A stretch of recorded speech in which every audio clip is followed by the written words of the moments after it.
కాబట్టి యేసు నామములో నువ్వు ప్రార్థన చేయాలి. ఆయన నామములో నీ పాపముల నుండి విడుదల పొందాలి.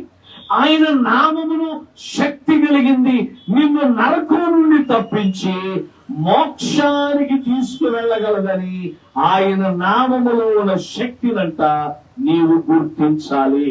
అలాంటి శక్తి కలిగిన యేసయ్య నామాన్ని నీవు ప్రార్థన చేస్తే నీవు, నీ కుటుంబం, నీకు కలిగినదంతటినీ కూడా ఏం చేస్తాడు తెలుసా?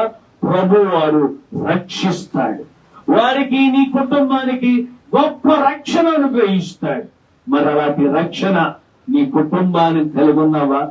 నీ కుటుంబం యేసు నామములో ప్రార్థన చేసి రక్షింపబడగలుగుతున్నారా? రక్షణ పొందుకోగలుగుతున్న బైబిల్ గ్రంథంలో అంటాడు, ఎంత గొప్ప రక్షణను మనము నిర్లక్ష్యము చేసిన ఎడల